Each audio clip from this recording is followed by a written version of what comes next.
কর্কট রাশি, কর্কট লগ্ন, ক্যান্সার সাইনের জাতক জাতিকাদের 2026 সালের এপ্রিল মাস ঠিক কেমন অতিবাহিত হবে সে বিষয়ে প্রতিবেদনে আমরা বিস্তারিত আলোচনা করব। গ্রহগত নক্ষত্রগত গোচরের ছক ধরে মোরাললেস আপনাদের জীবনের প্রতিটি ক্ষেত্র নিয়েই আমরা আলোচনায় থাকতে চলেছি। 15ই এপ্রিল কিন্তু থাকছে 1433 বঙ্গাব্দের প্রথম দিন, অর্থাৎ শুভ নববর্ষ এর সূচনা। আপনাদের সকলকে রাজযোগ চ্যানেলের তরফ থেকে শুভ নববর্ষের অগ্রিম হার্দিক শুভেচ্ছা ও অভিনন্দন রইল। আর 19 তারিখ থাকছে অক্ষয় তৃতীয়া। এ মাসে আমরা বরুথিনী এবং মোহিনী একাদশীও কিন্তু পরিলক্ষিত করব। আর প্রতিবেদনটি অত্যন্ত গুরুত্বপূর্ণ হতে চলেছে, তার কারণ প্রথমত আপনাদের লাভ ভাবের মালিক শুক্র তিনি কিন্তু এ মাসে স্বগৃহে গোচর করতে চলেছেন।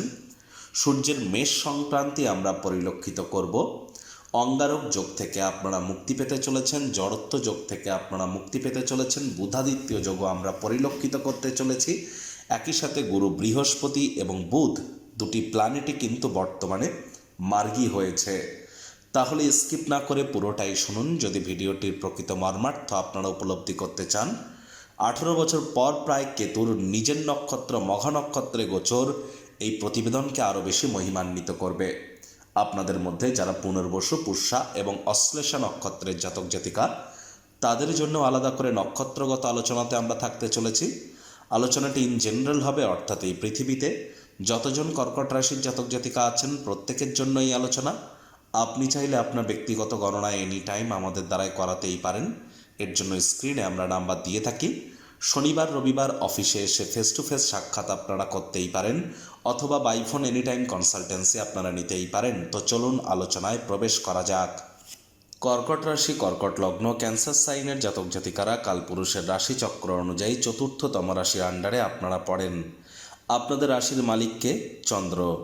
আর স্ক্রিনে আপনারা যে চারটি দেখতে পাচ্ছেন এটি কর্কট রাশির জাতক জাতিকাদের 2026 সালের 1 এপ্রিল আপনাদের গ্রহগত গোচরের ছক ঠিক এমনটি কিন্তু দেখাবে।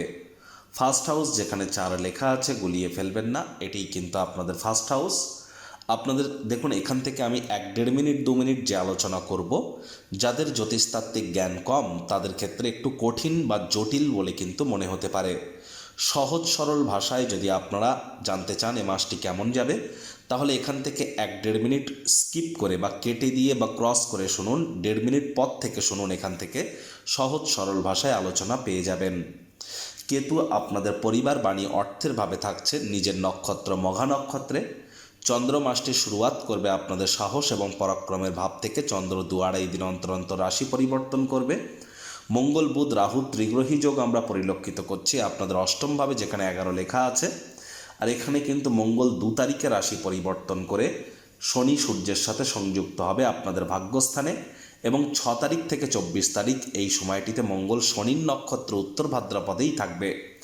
বুধ রাহুর জড়ত্ব যোগ 11 তারিখ পর্যন্ত থাকলেও 11 এপ্রিল পর্যন্ত, 11ই এপ্রিলের পর কিন্তু বুধ রাশি পরিবর্তন করে শনি সূর্য বুধ এবং মঙ্গল চতুর্গ্রহী যোগ তৈরি করবে আপনাদের ভাগ্যস্থানে। আর এখানে কিন্তু অবশ্যই শনি কিন্তু নিজের নক্ষত্র উত্তর ভাদ্রপদে গোচর করছে আপনাদের ভাগ্যস্থানে। মার্গী অবস্থানে আছেন। সূর্য মেষ সংক্রান্তি ঘটাবে 14 তারিখে, ঘটিয়ে কিন্তু শুক্রের সাথে শুক্রাদিত্য যোগ তৈরি করবে আপনাদের কর্মস্থানে। আর শুক্র 19 তারিখে রাশি পরিবর্তন করে লাভভাবে গোচর করে যাবে। তখন শুক্র কৃতিকা নক্ষত্রে থাকবে। আর সূর্যের মেষ সংক্রান্তির সময় সূর্য কেতুর নক্ষত্র অশ্বিনী নক্ষত্রে গোচর করবে। গুরু বৃহস্পতি মার্গী হয়েছেন নিজের নক্ষত্র পুনর্বসুতে, তবে তিনি এখনও কিন্তু অতিচারী আপনাদের মোক্ষের ভাব ব্যয়ের ভাবে। প্রথমেই যে বিষয় সম্পর্কে আপনাদেরকে আমরা অবগত করার প্রচেষ্টা করব।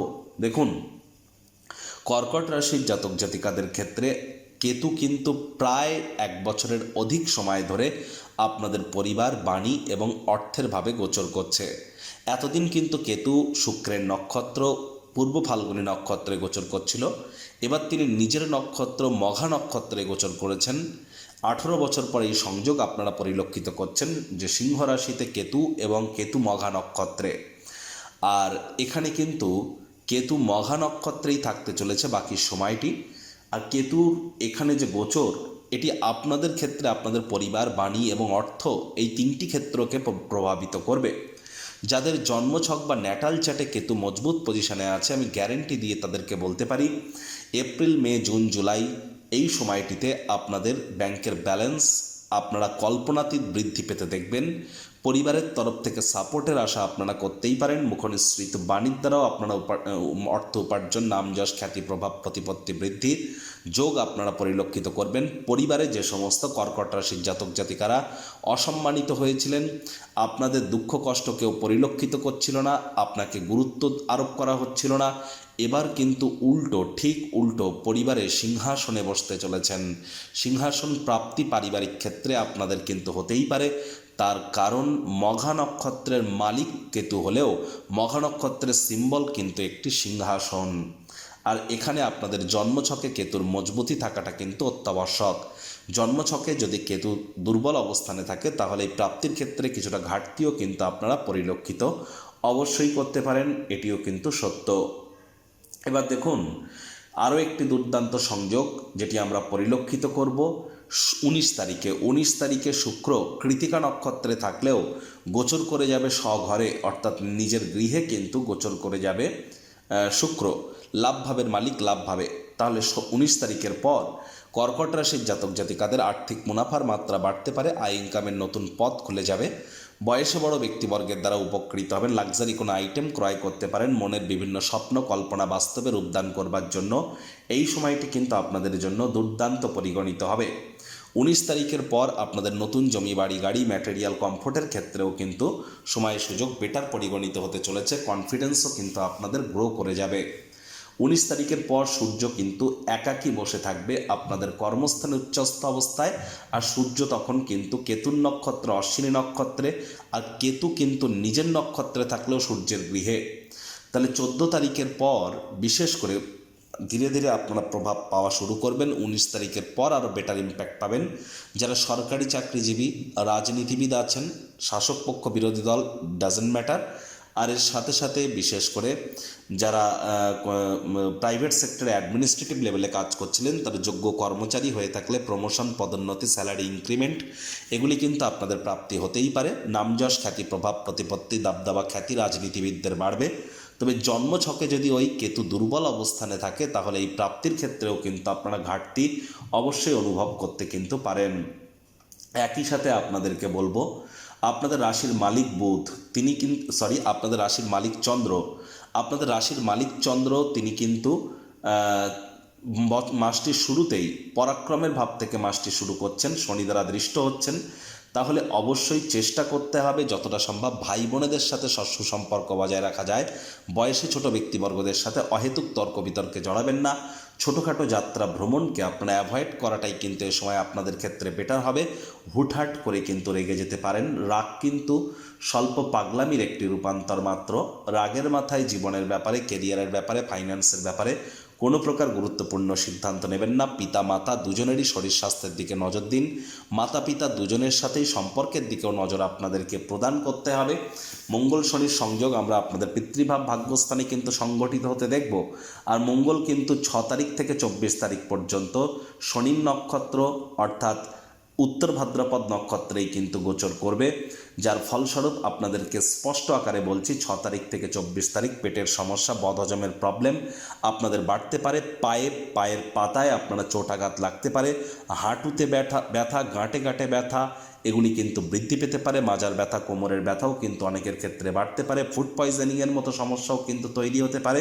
সাবধানতা অবলম্বন করে চলতে হবে। তীর্থযাত্রা, তীর্থ ভ্রমণের সুযোগ পেলে হাত ছাড়া যেন আপনারা করবেন না। তবে হ্যাঁ, যাদের বর্তমানে বুধের মহাদশা চলছে, অন্তর্দশা চলছে বা প্রত্যন্তদশা চলছে এবং জন্মছকে বুধ মজবুত পজিশনে আছে, তাদের ক্ষেত্রে কিন্তু কিছুটা হলেও বেটার ইম্প্যাক্ট আপনারা প্রাপ্তি করবেন। পরাক্রম আপনাদের কিন্তু বাড়বে। ছোটোখাটো যাত্রা ভ্রমণের দ্বারা উল্টে আপনারা লাভান্বিতই কিন্তু হবেন, কিন্তু এর জন্য অনেক কিন্তু রুলস অ্যান্ড রেগুলেশনস আছে। জন্মছক অত্যন্ত গুরুত্বপূর্ণ এক্ষেত্রে। গুরু বৃহস্পতি তিনি তো মার্গী হয়েছেন, তাহলে অবশ্যই বেকার যুবক যুবতী যারা আছেন নতুন চাকরি কর্মসংস্থানের প্রচেষ্টা জারি রাখুন, আপনাদের প্রাপ্তি কিন্তু হতেই পারে। যারা দীর্ঘদিন ধরে লোন বা ঋণের জন্য খাটাখাটনি করছিলেন তারাও ভাগ্যবান প্রমাণিত হবেন। বিদেশ যাত্রার যারা স্বপ্ন দেখছিলেন তাদেরও স্বপ্ন সাকার হতে পারে, প্রচেষ্টা জারি রাখুন। নতুন করে কোনো তাড়াহুড়ো হটকারিতার মাধ্যমে কোনো গুরুত্বপূর্ণ সিদ্ধান্ত 11 তারিখের আগে পর্যন্ত যেন নেবেন না। Share market, crypto market, commodity market, currency মার্কেটে যারা ট্রেডিং করেন, রিটেল আউটলেট, খুচরো ব্যবসায়ী যারা আছেন, মুখনিসৃত বাণিজ্য দ্বারা যারা অর্থ উপার্জন করছেন, 11 তারিখের পর তুলনামূলক আপনাদের ক্ষেত্রে সময় কিন্তু আরও আমরা বেটার পরিগণিত করব। সাবধানে গাড়ি ঘোড়া চালাবেন, চোটাঘাত লাগতে পারে। শ্বশুর শাশুড়ির সাথে অহেতুক তর্ক বিতর্ক করবেন না। আপনাদের স্বামী স্ত্রী শব্দ চয়নের দিকেও কিন্তু অতিরিক্ত নজর আপনাদেরকে প্রদান করে কিন্তু চলতে হবে। আর এ সময় দেখুন, আপনারা যদি চান তাহলে কিন্তু আপনারা আপনাদের ব্যক্তিগত স্তরকে মহিমান্বিত করতে পারেন পারিবারিক দায়িত্বগুলি পালন করে। যেহেতু কেতু মহানক্ষত্রে পরিবারের ক্ষেত্রে অবস্থান করছে, পরিবারের প্রতি দায়িত্বগুলি পালন করুন। কেউ যদি আপনাকে কোনো দুঃখ কষ্ট দিয়ে থাকে পরিবারের তরফ থেকে, তাদেরকে ক্ষমা করে দিন, তাদেরকেও সেবা শুশ্রূষা করুন। আখেরে দেখবেন আপনার ক্ষেত্রেই কিন্তু সিংহাসন প্রাপ্তির যোগ প্রবলভাবে বৃদ্ধি পাবে, এ বিষয়ে কোনো সন্দেহের অবকাশ কিন্তু নেই। 14 তারিখ পর্যন্ত সরকারি চাকরিজীবী, রাজনীতিবিদ, নেতামন্ত্রী এবং যারা বিশেষ করে প্রাইভেট সেক্টরে অ্যাডমিনিস্ট্রেটিভ লেভেলে কাজ করেন তাদেরকে অত্যন্ত প্রিকশন নিয়ে চলতে বলবো। আর কাজের জায়গায় আপনাদেরকে 19 তারিখ পর্যন্ত অত্যন্ত সাবধানতা অবলম্বন করে চলতে হবে। চাকরিজীবীরা আপনারা অবশ্যই চোখ কান খোলা রেখে চলার চেষ্টা করুন। বদনামের ভাগিদারি করার প্রচেষ্টা কিন্তু কর্মক্ষেত্রে হতেই পারে, আলসেমি করলেই কিন্তু মারাত্মক ক্ষতি মাথায় রাখবেন। আপনাদের মধ্যে যারা পুনর্বসু নক্ষত্রের জাতক জাতিকা, খরচ বাজেটকে নিয়ন্ত্রণের মধ্যে রাখুন, পার্থিব সুখ শান্তি বাড়বে। এই সময় কিন্তু নতুন চাকরি কর্মসংস্থানের যোগও তৈরি হচ্ছে, দীর্ঘকালীন যাত্রা ভ্রমণের সুযোগও পেতে পারেন, আধ্যাত্মিক ক্রিয়াকলাপও বৃদ্ধি পাবে।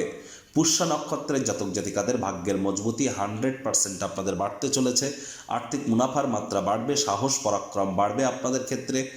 ওভারঅল সময়টি আপনাদের ক্ষেত্রে ঠিকঠাক। অশ্লেষা নক্ষত্রের জাতক জাতিকাদের 11 তারিখের পরের সময়টা তুলনামূলক ভালো। 11 এপ্রিলের পর আপনাদের সাহস পরাক্রম বৃদ্ধি পাবে, যাত্রা ভ্রমণের দ্বারা উপকৃত হবেন। Online income, digital marketing, work from হোমের যারা কাজ করেন তারাও লাভান্বিত হবেন। মস্তিষ্ককে যদি আপনারা ভ্রমিত না হতে দেন তো। প্রতিকার স্বরূপ আলোচনা করতে গিয়ে আপনাদেরকে বলবো, স্ক্রিনে আপনারা দেখতে পাচ্ছেন নবগ্রহ বীজ মন্ত্র, পারলে 9টি গ্রহকেই শান্ত রাখবার জন্য এই নবগ্রহ বীজ মন্ত্র প্রতিদিন আপনারা 108 বার করে জপ করুন। একবার মুখস্থ হয়ে গেলে মাত্র 10 থেকে 15 মিনিট লাগে। এটি মনুষ্য জাতির সৃষ্টি নয়, স্বয়ং ব্রহ্মদেবের সৃষ্টি, যা কখনো অনর্থ হতে পারে না। ভুলভাল উচ্চারণ করলেও কোনো নেগেটিভ ইম্প্যাক্ট পড়ে না। একই সাথে 9টি গ্রহকে আপনারা শান্ত রাখতে পারবেন, এর থেকে বেটার কিন্তু আর কিছু হতেই পারে না। আর যারা দীক্ষা নেননি ইমিডিয়েট দীক্ষা নিন। বৃহস্পতি আপনাদের ভাগ্যপতি, তিনি গুরু, দেবগুরু। আর বৃহস্পতি একটানা 7.5 বছরের জন্য অতিচারী হয়েছেন। দেখতেই পাচ্ছেন করোনাকালীন পরিস্থিতি আবার ব্যাক আসতে চলেছে। যুদ্ধ থেকে শুরু করে অর্থনৈতিক টার্ময়েল, এগুলি কিন্তু আমরা সামাজিক ক্ষেত্রে অস্থিরতা, চোট আঘাত লাগার যোগ, প্রবণতা বৃদ্ধি পাওয়া, সবই কিন্তু বৃহস্পতি অতিচারী হওয়ার কারণে হচ্ছে। বৃহস্পতি 7.5 বছর অতিচারী থাকবে, তারাই কিন্তু প্রোটেকশন পাবেন যারা দীক্ষিত। যারা এখনও ইয়ারলি রাশিফল 2026 সাল আপনাদের কেমন কাটবে আমাদের চ্যানেলে অলরেডি আপলোড করা হয়েছে, সময় সুযোগ বুঝে দেখে বা শুনে নেবেন। সেখানে বিস্তারিতভাবে 40 মিনিটের আলোচনা করা হয়েছে। আই বাটনে আপনারা লিঙ্ক পেয়ে যাবেন, আর স্ক্রিনেও আপনারা লিঙ্ক দেখতে পাচ্ছেন। এখান থেকেও কিন্তু আপনারা রিডাইরেক্ট হয়ে যেতে পারেন, সেখানে অবশ্যই আরও বিস্তারিতভাবে আলোচনা আপনাদের ক্ষেত্রে করা হয়েছে। একই সাথে আপনাদেরকে বলবো, হনুমানজির নাম জপ ধ্যান আরাধনা আপনারা করুন। খুব চাঁদের আলো আপনারা গায়ে লাগান। চেষ্টা করুন বৃহস্পতিবার করে সাত্ত্বিক জীবনযাপন গ্রহণ করার, বৃহস্পতিবার করে নিরামিষ খাদ্য খাওয়ার, হাইজিন মেনটেন করে চলুন। বাসি খাদ্য খাবেন না, সময়ের কাজ সময় করুন। ঝুল বাড়িতে কোথাও যেন জমতে দেবেন না, ঝুল বা ময়লা বাড়িতে কোথাও জমতে দেবেন না। পিঁপড়ে দেখতে পেলে তাদেরকে না মেরে চিনি বা বাতাসার গুঁড়ো খেতে দিন, লাভান্বিত হবেন। সংসারে অশান্তি, প্রেমে বাধা বা বিবাহে অনিশ্চয়তা, ব্যবসাতে ক্ষতি বা চাকরিতে ডামাডোল, অসুস্থতা, দুঃখ, দারিদ্রতা থেকে কিছুতেই রেহাই মিলছে না, পরীক্ষায় ফেল, তাহলে আর দেরি কেন? জীবনের যাবতীয় সমস্যার সমাধান করব আমরা। বাস্তুশাস্ত্র, সংখ্যাতত্ত্ববিদ্যা, লাল কিতাব, বৈদিক জ্যোতিষশাস্ত্র, কৃষ্ণমূর্তি প্রভৃতি পদ্ধতিতে জন্মছক বিচার করা হয়। প্রয়োজন অনুভব করলে স্ক্রিনে ফ্ল্যাশ হওয়া নম্বরে যোগাযোগ করতেই পারেন।